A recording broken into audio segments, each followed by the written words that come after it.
Bennett, get out of the car. Northway Shelter? You know how to read. Lila, what are you doing?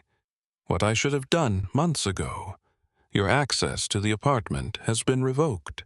Your cards are frozen. Anything left inside will be delivered after my attorney approves it. You brought your donors here to watch this. I brought witnesses. My mother's fountain pen slipped through the open zipper and rolled beneath the shoes of Margot Holt, chair of the City Land Council. Margot picked up the pen and stared at its engraving. Where did you get this? It belonged to my mother. What was her name? Lila stepped between us. We're finished here. She turned toward the waiting cameras. Find your way, Bennett. I picked up my bag. Before the closing, you should find out what's holding this building up. Lila stopped. Is that a threat? No, it's a warning. Her car pulled away. Then the pavement beneath my boots gave a low, metallic shudder. I had heard that sound once before, inside my father's test facility, seconds before a floodgate failed. The sound lasted only a few seconds. Then the ground went still, and the people Lila had brought with her drifted back toward their cars. Margot Holt pressed my mother's pen into my palm without another word and followed them. I was still holding it when the shelter's steel door opened and a man stepped out. Gray at the temples, keys on an orange cord at his belt. He looked at the last car turning onto the waterfront road. He looked at the bag at my feet. He did not ask who I was. He did not ask what I had done to deserve it. You need a bed. Saying yes meant she had been right about where I belonged. Saying no meant sleeping under the pier and calling it pride. Yes? Theo Pike. I run this place. He held the door. Intake takes a short while. After that, nobody in here cares about your afternoon. He gave me a narrow room upstairs with a metal locker and a window painted shut. I checked my phone. No service. Lila managed the family account. Bank card declined. Credit card declined. The apartment portal said my code had been retired. The foundation system said my account no longer existed. None of that happened in the last hour. Every one of those switches had to be flipped in advance in an office by somebody with a checklist. She had planned the sidewalk the way she planned a ribbon cutting. Downstairs, a television above the dining tables was running the evening news, and her foundation's name came up near the end of it. Open Harbor Initiative confirmed that its founder and her husband were separating. I had displayed concerning behavior. I had interfered with foundation property. Leela hoped I would receive the support I needed. Nobody in that room looked up. Nobody there knew my face. But I understood what she'd built. Every word of it sounded like compassion, and every word of it meant that anything I said from then on would sound like an unwell man with a grudge. Theo sat down across from me with 2 cups of coffee. You want to know what you walked into, or you want to sleep? Tell me. Building closes this weekend. Transfer goes through at the end of the day to Harbor Crown Development. 41 adults. Everybody was promised relocation. Nobody has a confirmed address. How many have jobs? He looked at me a beat longer, because it wasn't the question most people asked. 19. Fish plant, 2 restaurants, the bus depot, all inside a mile. The relocation list puts people across the river, more than an hour each way when the bus runs. The building shuddered again beneath us. Cups rattled. 2 men at the next table didn't glance up. That, I said. How long? Since spring. Building's old. Everything here shakes. Show me the basement. He should have said no. He looked at the pen in my hand and took the keys off his belt. The mechanical chamber under North Quay was bigger than the dining room. Brick walls, steel beams, faded flood-level markers along the far wall, and a vibration that came up through my boots in a slow metallic pulse. I found the gauge on the north wall, a dial the size of a dinner plate, needle drifting up and settling and drifting up again. That needle should not have moved at all. A relief system at rest holds nothing. That needle meant something upstream was pushing, and something downstream was not opening to let it through. 10 feet away, a heavy lever sat in a steel housing bolted to the brick, and somebody had painted over it. Gray, thick, the drips not yet dull. The coat ran unbroken across the housing seam and the lever's collar. And paint like that doesn't hide a lever. It records one. It shows you exactly where the handle stood on the day the brush went by. Manual bypass held open. Bennett? Sloan Bell stood in the stairwell doorway in a foundation coat. Chief Operations Officer for years. The woman who actually made Lila's calendar work. "You shouldn't be down here," she said. "Neither should you." She glanced back up the stairs. The vote was moved forward. It was supposed to be next month. Her voice dropped. "Lila wants this building empty before anyone can inspect what's underneath it." I did not tell her who my father was. I made that decision in under a second. The way you make one, you've already made thousands of times. I told myself evidence doesn't need a famous name behind it. That if I said the name would become the story, and the building would become a footnote. It was the same thing I had done for my entire marriage, holding the one thing that would have changed everything, and calling it humility. In the morning, Theo handed me a stack of maintenance binders with cracked spines. Decades of paper. The city never asked for it. I found my own handwriting in the third binder.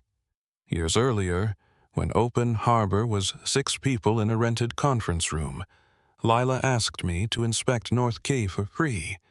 I spent 9 days down there and wrote a 40-page condition report. And we sat up late while I explained what the building actually was. She listened. That's the part I can't scrub out of the record. That same month, she asked me not to attend the donor presentations because my work clothes made the organization look unfinished. Her consultants presented my findings under their letterhead. I told myself she was under pressure and let it happen, and kept letting it happen. And the authority I handed her one quiet piece at a time was the authority she was now using to have me removed from a building I had written the book on. Page 26 was gone. The staple marks were still there, torn where the sheet had been pulled straight out. Section 25 ended mid-sentence.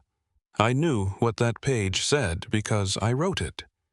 North Quay does not sit on ordinary ground.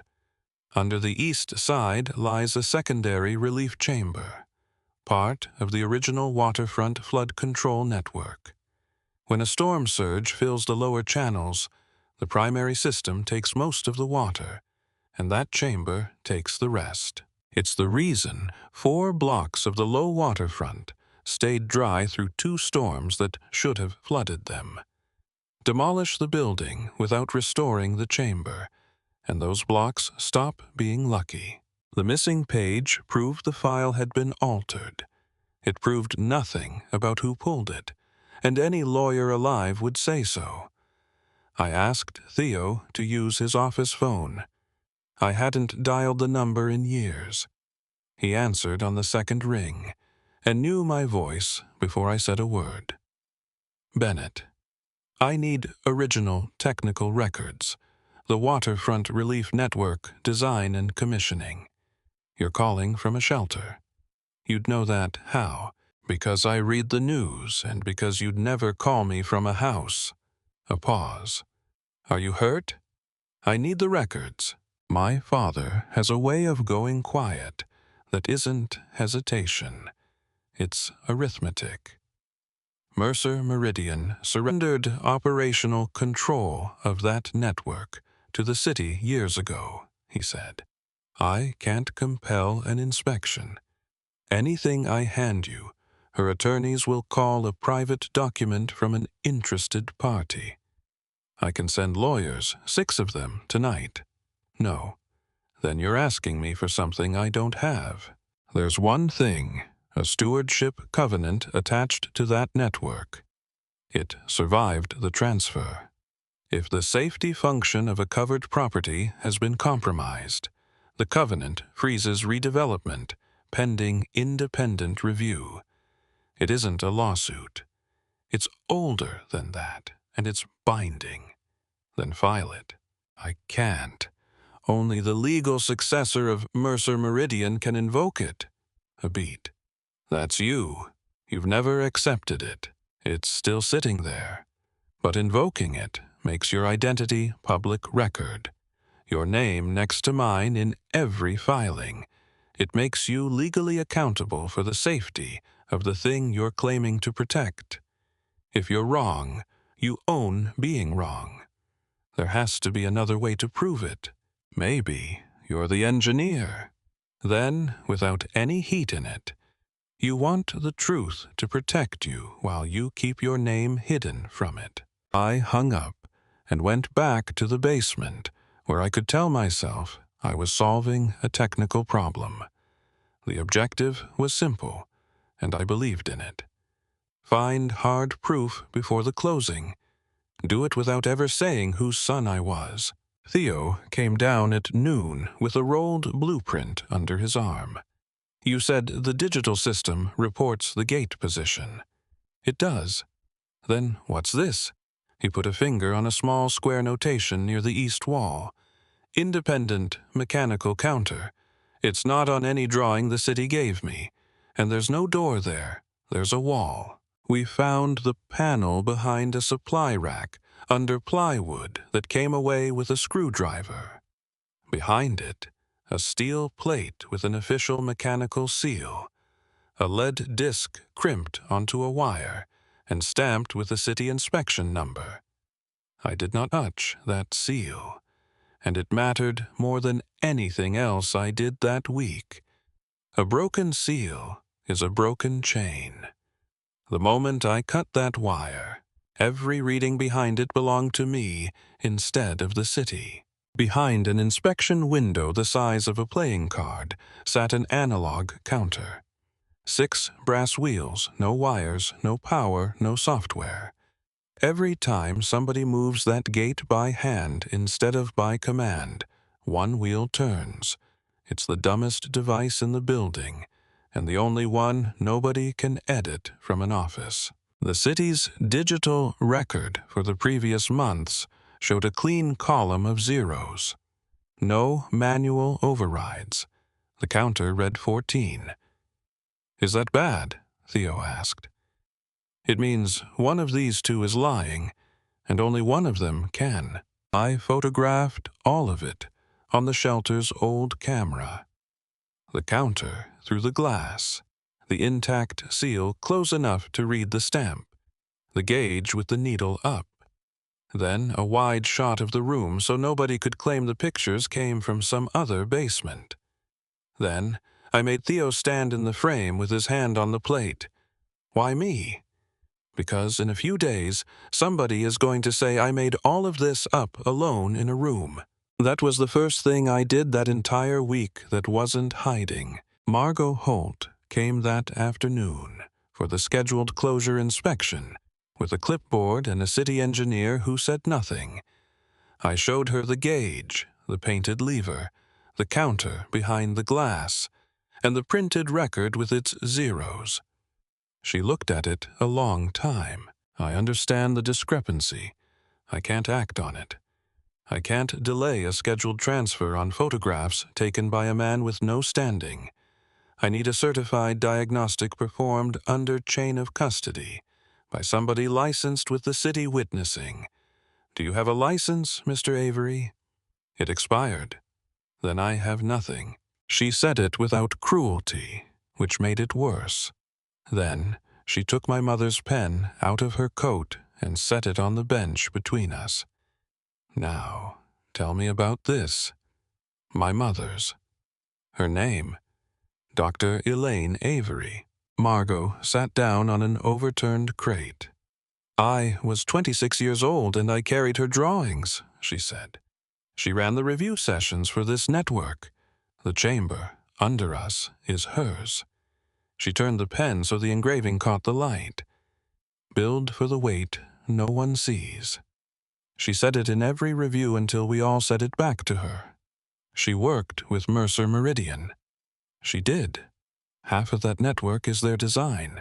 I watched her almost ask the next question and decide it wasn't hers. Elaine's son is standing in her chamber telling me it's been switched off. I could have told her then. I had the whole sentence assembled in my mouth. The stairwell door opened.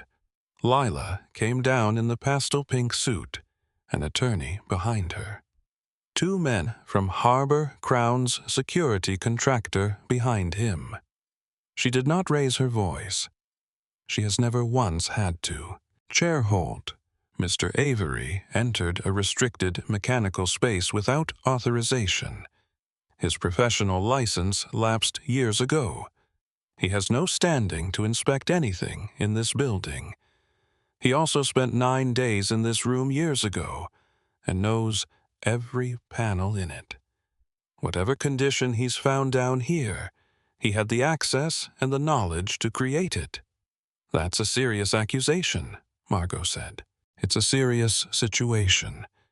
I'm asking for an order restricting him from this level until the transfer completes. My counsel has the paperwork. He did. It had been drawn up before she walked in the building. Lila, did you authorize a manual bypass of that gate? She looked at the painted lever. She looked at the counter behind the glass. She looked at me. I authorized progress. By evening, the contractor had run a steel bar and padlock across the supply rack and posted a notice with my name on it. The only evidence in that building nobody could edit was behind a lock I couldn't legally touch. 2 days left. The next morning, somebody slid a diner receipt under the office door. On the back, in blue ink, and a table number. Sloane was in the booth with her coat on and her coffee untouched. I'm not giving you documents, she said before I sat down. I'll tell you what I personally know, and that's the end of it. Tell me. Months earlier, a contractor complained the relief system was making the floor vibrate in the donor tour area. Guests could feel it through their shoes. Lila approved a temporary cosmetic bypass. Her words, hold the gate open, kill the vibration, restore it after the tour. I was told hours. And after? Every monthly report since shows the gate fully operational. I signed 4 of them. I never walked down there. I signed what the system told me because that's what I've done for years. Why tell me? Because my signature is on documents I didn't verify, and because I heard her call the people in that shelter obstacles. She said it evenly. I'm not a hero. I'd just rather not be the only one holding the bag. Then she asked the question I'd been avoiding for years. How does a facility supervisor know Mercer Meridian's commissioning standards by heart? I gave her part of it. My father was connected to Mercer Meridian. I grew up around test facilities and engineering reviews, trained in coastal infrastructure and flood control mechanics, and walked away after my mother died because he and I could not agree on whether a safety decision was a moral question or a line on a risk sheet. I used my mother's surname. I did not tell her the rest. I told myself I was protecting her. In that booth, I admitted something else. For years, I had told Lila my father worked in infrastructure, watched her not ask, and privately counted that against her. I had been running a test, and I never once considered what it would do to her to learn. She'd been sitting for an examination nobody told her about. "There's a window," Sloan said. "Security swaps the door controllers in the morning. The access alert on the control room is down for a short window. I can open that door for a few minutes." She put her keys on the table. "Not to steal anything, to let you run a test in front of me." The next morning, Theo stood at the corner of the corridor with the camera and a mop bucket. Because a man with a mop is invisible in any building in America. The control room was small and warm. 2 screens, a keyboard, a console with 1 pressure loop and legacy mechanical readouts nobody had looked at in years. I ran the lowest test the system offers. Not a life cycle, a low-pressure diagnostic that asks the gate to move a few degrees and report back. The equivalent of turning a key to see if the engine catches without starting the car. The pressure climbed and held. The mechanical readout, the physical one, did not move a hair. The screen printed, relief gate normal, position confirmed. "It's lying," Sloan said. "It's reporting what it was told to report." Then, a line flashed at the bottom of the failure log for about 2 seconds. An override still active, and beside it, an authorization prefix, not a name. The executive block used only by Open Harbor's senior officers. Theo got it on camera. I watched that little red light and felt something come loose in my chest that I mistook at the time for the end of it. We had a recording. A witness who would testify to the bypass approval. A false status caught live. An executive prefix. A sealed analog counter nobody disputed. In the corridor, Sloan stopped me. "If I sign a statement, my career in this city is finished. So I'm asking once, when you stand in front of that council, will you tell them everything you know?" "Yes," I said. I meant it the way a man means a promise he has already carved an exception into. By noon, Margot had scheduled an emergency safety review for the afternoon, before the transfer, a few hours before Lila's gala. The review was in a municipal conference room, with a table too small for the people around it. Margot at one end, a city attorney beside her. Lila and her counsel across from me. Sloan and Theo on my side. I didn't use one technical term I couldn't explain in a sentence. Under that building, there's a chamber that takes the overflow when the storm channels fill. A gate lets the water in. The gate has to be able to open. Right now it can't because somebody put it in manual bypass and left it there. Then I laid out what I had. The mechanical counter behind the sealed panel has turned 14 times. It's a brass wheel. It can't be edited from a keyboard. The city's digital record for the same period says the gate was never overridden once. Both of those cannot be true. Yesterday, I ran a low-pressure diagnostic, and the gate did not move, and the screen said it did. And the failure log shows an override still active under an Open Harbor executive prefix. Margot pulled a pad toward her and began writing. The city attorney read over her shoulder and did not object. Theo let out a breath. Sloan said out loud that she would sign a statement. For about 90 seconds, I believed it was over. I believed being right had been enough. The way I had believed it my whole life. Lila's counsel opened a folder. emails years old, mine from the original inspection, floor plans of the control level in my handwriting, a temporary staff credential issued in my name years ago, my lapsed license with the expiration circled. Mr. Avery knows every access point in that building, her attorney said. He is the only person in this room with the technical ability to place that gate in bypass, and the only one with a documented personal grievance against my client. You think I did this? I said. I think a man who has spent days building a case against his wife in secret is not a neutral observer, Lila said. Margot tapped her pen twice on the pad. That may all be true. It doesn't resolve the discrepancy. A counter says 14 and a record says 0. That alone justifies a temporary suspension pending an independent look. I'm inclined to sign it. Lila didn't argue. That should have warned me. She never argues with a decision she can move around instead. Before you sign that order, Chair Holt, ask him how the evidence was obtained, and ask Sloan what he still refuses to tell her. Every head at that table turned toward me. Margot set the pen down. How did you obtain the diagnostic? Sloan answered before I could, and she said it clean. I opened the control room for him during a scheduled security gap. I had no authorization. Nobody asked me to lie about it, and I'm not going to. The city attorney asked to see the camera. Theo handed it across the table, and it did not come back. Evidence obtained during unauthorized access in a room where the door log was down.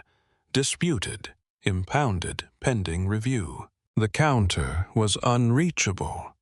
Only a licensed inspector can break a city seal, and the only one available before the closing worked for Harbor Crown's contractor. I could not certify my own diagnostic. My license had been expired for years. Chair Holt, Lila's attorney said, you are being asked to halt a $200 million development on the word of a man who had the knowledge, the access, and the motive to create the exact condition he's reporting, using evidence he gathered by putting a Foundation officer's career at risk. Margot sat with her hand flat on the pad a long moment. Then she pulled the sheet off, folded it once, and put it in her pocket, unsigned. I can't pause a transfer on compromised evidence. That is not a judgment about the truth, Mr. Avery. It's what I'm permitted to do. She stood. The vote proceeds tomorrow night. In the corridor, Lila suspended Sloan on the spot pending referral for unauthorized system access.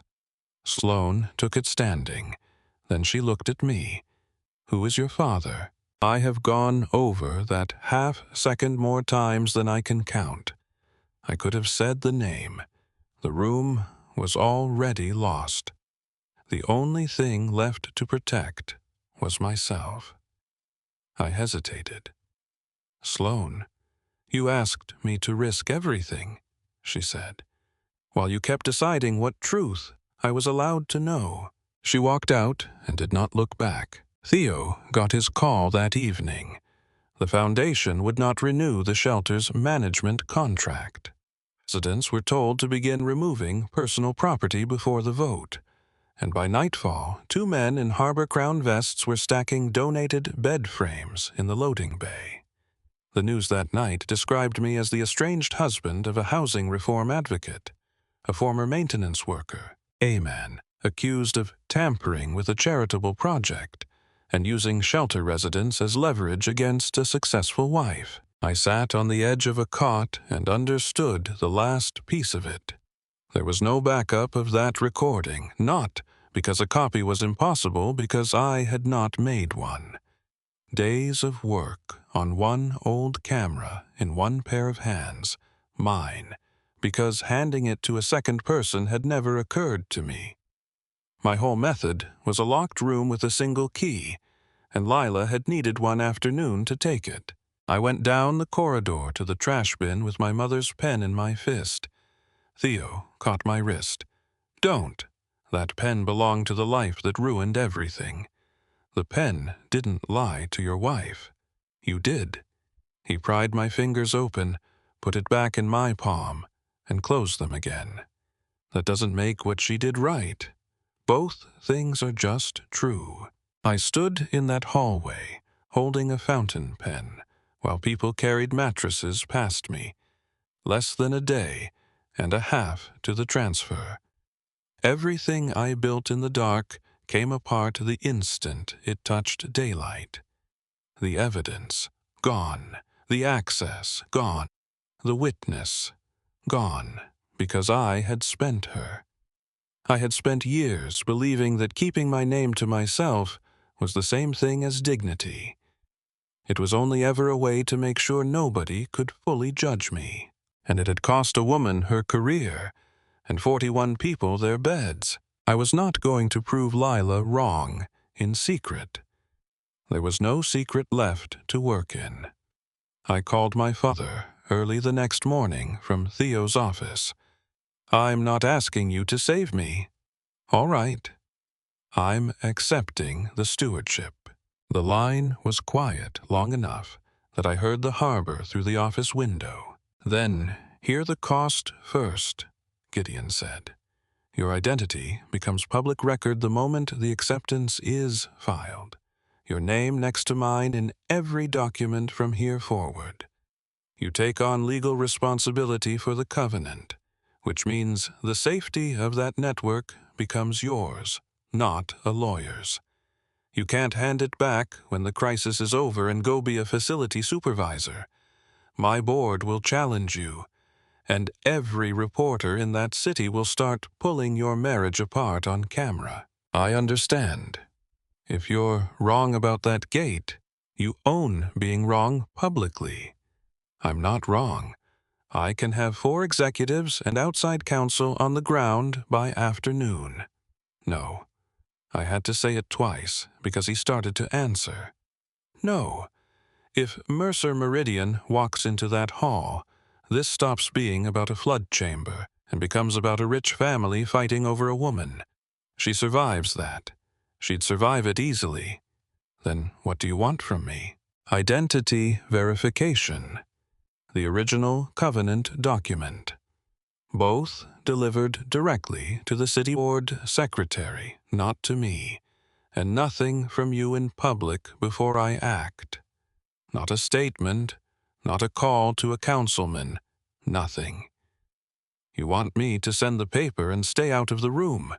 Yes, that's the first thing you've ever asked me for, that I actually can't do well." A pause. "It'll be there by noon." This time, I did not go down to the basement because the goal had changed. I was not going to prove Lila lied. Everything I could gather alone, she could take alone, and she had. What I needed was something she could not take or edit. A lawful test in a public room in front of witnesses. She did not control where the machine answered for itself in real time. I needed standing to demand it. Standing meant my name. Margot let me into the city archive mid-morning and made clear what she was and was not doing. Public drawings, a table, a few hours. "I'm not investigating for you, Mr. Avery, and I'm not telling you I believe you." The originals were linen-backed and smelled like a library. I found the East section in the second drawer and in the lower margin, in a small upright hand I'd know anywhere. If the digital panel fails, the East ballast chamber will answer mechanically. My mother did not trust screens. She had built a second way for the system to tell the truth, a physical indicator in the ballast chamber that moves when the gate moves, connected to nothing but linkage and water. No software, no authorization, no opinion. I traced the east ballast line across 3 sheets to see where it surfaced. It surfaced under Meridian Hall. under the restored terminal with the glass inspection floor, and the chandeliers where Lila's gala was being set up at that hour, and where the council would vote later that night.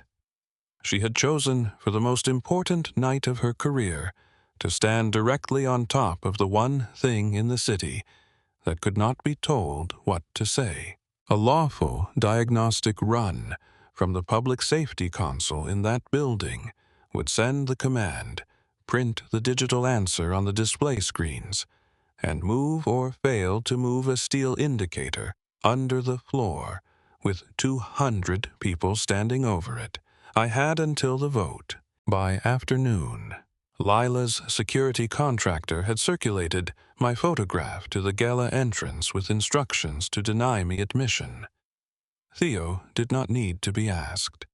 Every public land vote in Grey Haven has a comment period open to any resident of the affected parcel. He spent the afternoon in the dining hall explaining that honestly. It might accomplish nothing. There would be cameras. Nobody had to go. 19 went. The vote decided where they would sleep the next day, and they said so themselves at the microphone later in their own words. Margot gave me one thing, standing in a stairwell at Meridian Hall with her coat still on. A lawful test begins in my hearing. I will not permit anyone to shut off the public display until it finishes. That's the whole promise. I'm not on your side. I'm on the side of the machine being allowed to answer. The city agreed to appoint an independent engineer to observe conditional entirely on my establishing legal standing before the vote opened. I called Sloane twice. She didn't answer. I left one message. You were right. I asked you to risk the truth while I kept part of mine hidden. I'm not doing that anymore. Whatever happens tonight, you don't owe me anything else. Early that evening, the board secretary met me in an anteroom off the main hall with a folder. The identity verification, the birth documentation, the Mercer succession declaration, and the stewardship covenant with its original seal. Sign the acceptance, and it enters the public record within the hour, she said. There's no confidential version. I took my mother's pen out of my jacket and set it on the table. I did not sign. I told myself I was being strategic, that you don't spend your only card before the hand is dealt. That was half true. The other half was a photograph in my wallet from a courthouse ceremony years ago. Two people who had no guests and didn't need any. She told me once in the first year that she never wanted to be powerless again. I did not ask what had happened to her, because asking would have obligated me to say something back. Her fear was real. I believe that more now than I did then, and every choice she made out of it was still hers.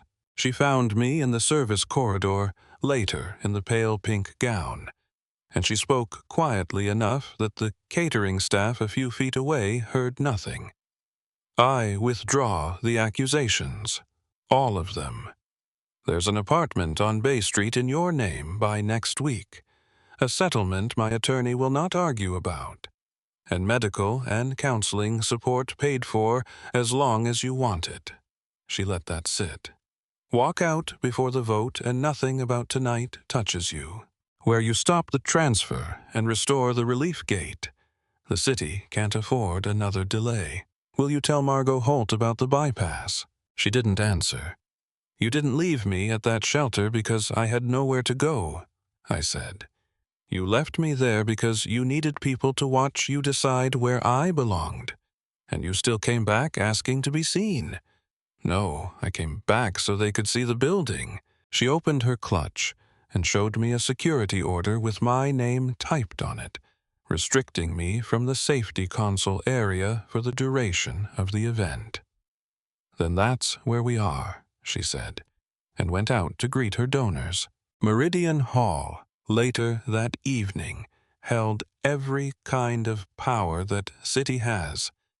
Donors, council members, journalists along the north wall, the harbor crown investors at the front tables, security at every door. Above the glass inspection floor, chandeliers.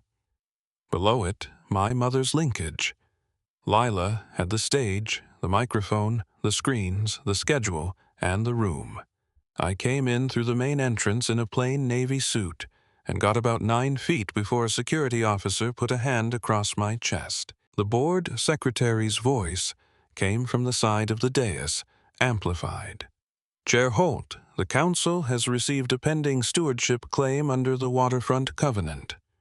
The claimant is present and is entitled to address the body before the vote.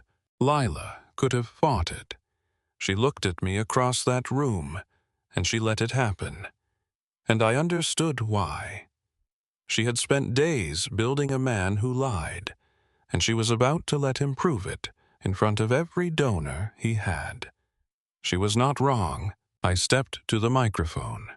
My wife did not know who my father was. That was not an accident. I hid his name from her. The room made a sound I felt in my sternum. I told myself I was protecting our marriage. The truth is, I was testing it. I wanted to know whether someone could love me without knowing what I might inherit.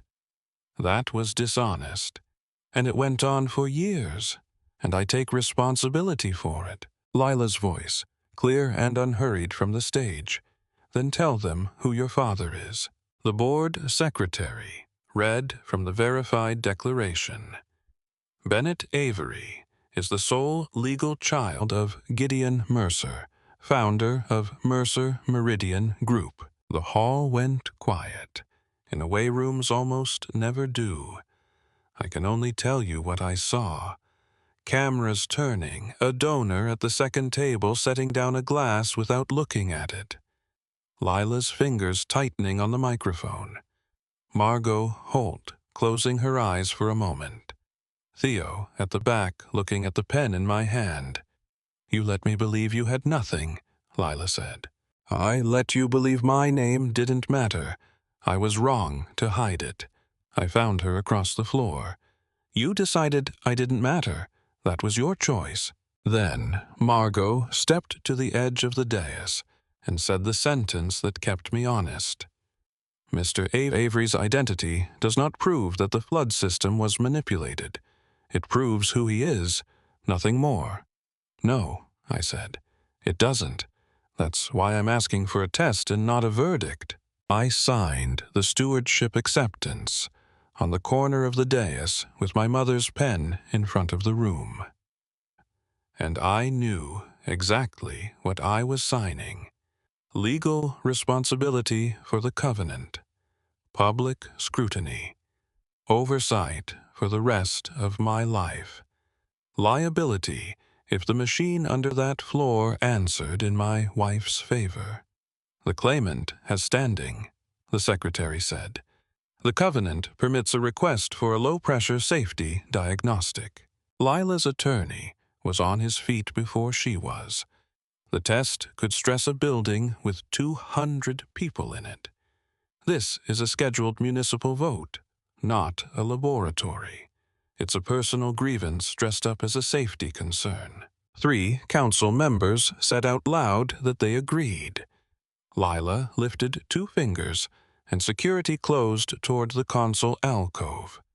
And for perhaps 40 seconds, she had the room back entirely. Margot did not declare me right. The covenant is valid, and the request is lawful, she said. A low-pressure diagnostic moves the gate a few degrees. It doesn't stress anything. It will be run at the public console, observed by the city's independent engineer, with the display visible to this hall. The council will wait. She looked at the security men until they stopped.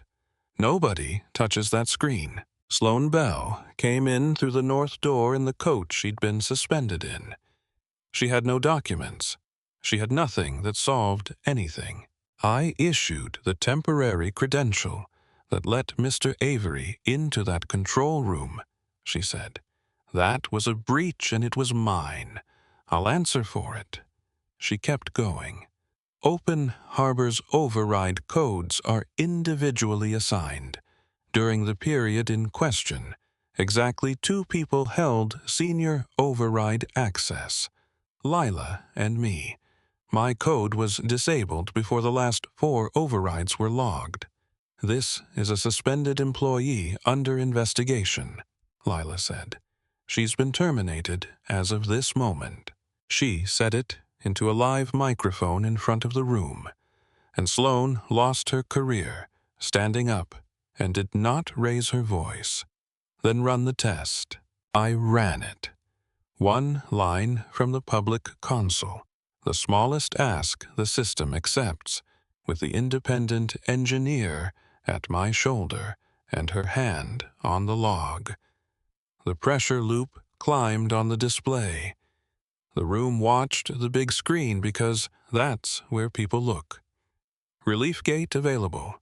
Position confirmed. I said, look at the floor. Under the glass in the light. The mechanical indicator on the east ballast linkage sat exactly where it had been. It did not move a 1/4 inch. It did not twitch. The gate is physically unresponsive, the engineer said. The digital report is false.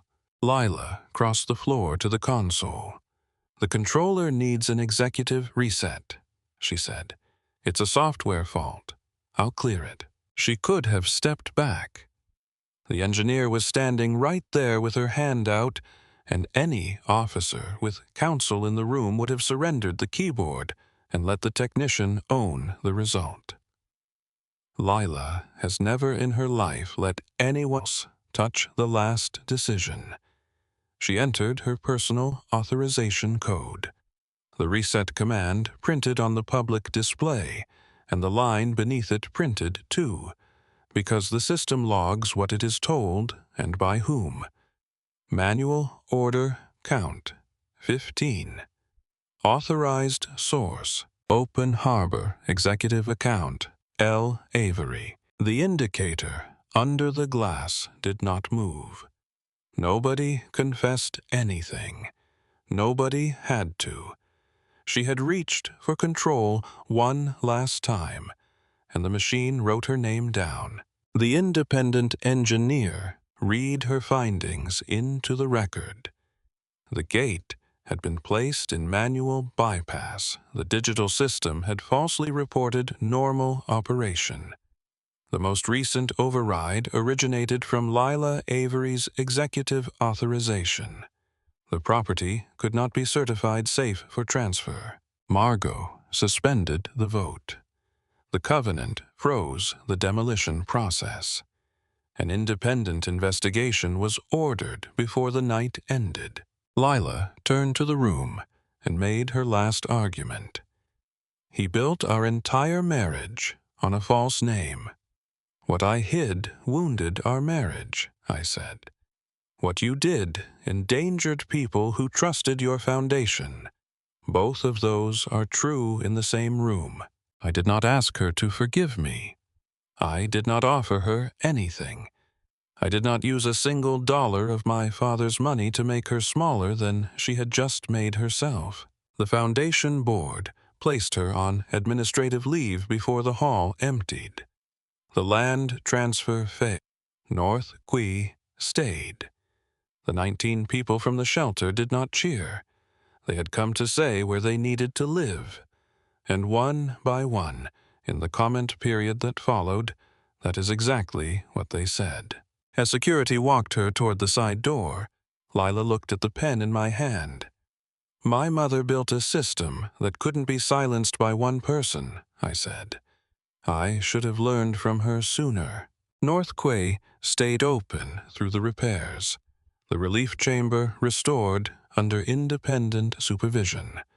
I didn't buy it. I used the stewardship to create a resident council instead. Lila and I met once to finish the separation. She asked if I had ever meant to tell her. I kept waiting for the truth to feel safe, I said. Waiting was another way of choosing for you. My father came alone. We agreed to talk weekly. At the council's first meeting, I set my mother's pen on the table. They signed the charter with it, and it stayed there. Strength was never carrying everything alone. So, tell me in the comments, if someone measured your worth only by what they could see, would you reveal everything, or let their choices reveal them first? And if this story reminded you that dignity should never depend on status, share it with someone who needs that reminder.